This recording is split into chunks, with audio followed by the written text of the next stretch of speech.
portion of Mass Appeal is sponsored by PeoplesBank. On this month's Community Corner with PeoplesBank, we're highlighting the nonprofit community loan fund and SBA microlender, Common Capital. Here to tell us more is Raymond Lanza-Weil, president of Common Capital, and Matt Bannister from PeoplesBank. Thank you so much for both being with us today. Good afternoon. Thank you. So Common Capital, tell us a little about this business, or nonprofit I should say, and what it does for the community. Well, it's a nonprofit and a business. We are a community loan fund. We're in the business of making loans to small businesses that can't get financing from a bank or all the financing they need from a bank. We've been doing this work since 1990. We operate exclusively in the 4 counties of Western Massachusetts, and we're based here in Springfield. And how is Common Capital supporting small businesses in Western Mass? By making loans to small businesses that, as I say, can't get the loan capital they need elsewhere. You know, banks like PeoplesBank, which is a great supporter of ours, can't make loans to everybody that need it.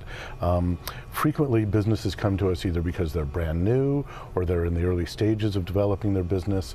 Perhaps they don't have enough collateral to qualify for a bank loan, and those folks may still be creditworthy, but need something different than what a bank can offer. So we make community development loans to these small businesses, and then we pair it with training and education, what we call business technical assistance, to support our borrowers in their journey of entrepreneurship.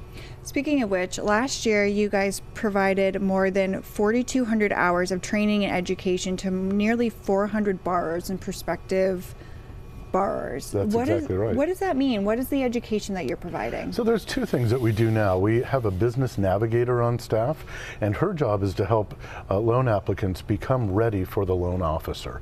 Frequently people fill out the loan application, but they're not quite ready to talk to the loan officer. So our business navigator, Kelly Thaddeson, who's a longtime salon owner here in Springfield, helps them pull all the paperwork together, finish their financial projections and their business plan, and really become both loan and capital ready. And then on the back end, once we've made a loan to somebody, we do business coaching, business mentoring. Some of it's sort of just an arm around the shoulder to answer people's questions on an ad hoc basis. And we also provide expert training in QuickBooks and other accounting software, and in marketing. We hire independent contractors from the community to teach those things to our borrowers. Most of our borrowers are really good at what they do, whether it's a nail salon or a mental health counseling service or a restaurant, but they might not know what we think of as the capital B of business, things like accounting and finance and marketing. That's incredible. So you're helping them through the whole business plan and just supporting them while they're running a brand new business. That's exactly incredible. Right. And so for people who don't know, what is a microloan? So a microloan's kind of a two-edged sword for me, because I don't want to, put people in a box. But in the United States, a microloan is typically considered a loan of up to $50,000 to a business that has not more than 5 employees. The Small Business Administration, the SBA, loans us money that we in turn lend to small businesses in amounts of less than $50,000. And they loan this money to us really cheaply and on long terms, so that we can make these somewhat risky loans, very small loans to small businesses. By doing that, we also are able to apply for grants from the SBA, and we use their grant money to pay for the technical assistance I just described. The hope is that a small business might only need $5 or $10 or $50,000 either to get up and running or to expand, and then as they grow, they'll graduate into larger loans, maybe from us, maybe from PeoplesBank, maybe they'll be so profitable they don't need to borrow money at all. That's so wonderful. And what are some of the trends that you're seeing in small businesses marketplace? During the pandemic, we saw a big expansion in people wanting to become drivers, haulers, driving long haul trucks or medium haul trucks.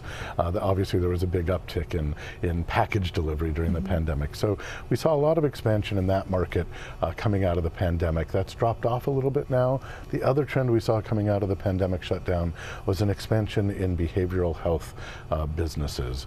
Mental health counselors that maybe were solo practitioners or working for another organization saw opportunities to expand their own business, and we've financed 4 or 5 or maybe more small mental health counseling businesses. That's great, because mental health is, the forefront of medicine right now and is so needed. And Matt, why are you guys supporting Common Capital?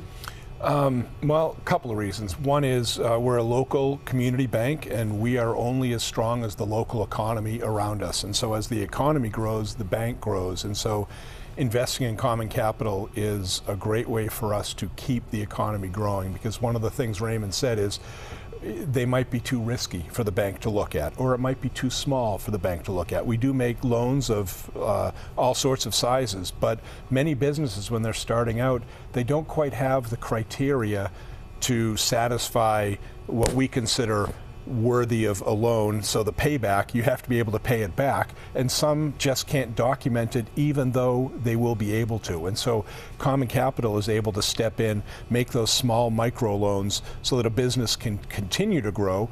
They have to pay back the Common Capital loans, but once they do that, they're building their track record.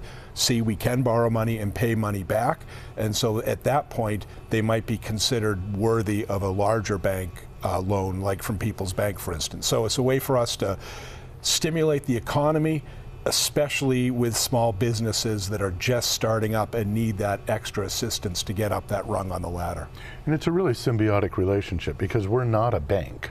We're a financial institution, but we don't have depositors. So when somebody comes to us on a referral from Peoples and they need a loan from us, PeoplesBank keeps them as a customer. We're helping them grow their business so they become a bigger and better customer. When they're ready for a bank loan, we send them back to Peoples. Yep. That's so wonderful. And if people want to know more information, where can they go for a website? commoncapitalma.org. And please shop local, help the mom and pop businesses in your neighborhood. That's who we support. Well, thank you both for being with us today. Thank you. Thank you. Thank you. The preceding portion of Mass Appeal was sponsored by Peoples Bank. For more information, visit bank@peoples.com.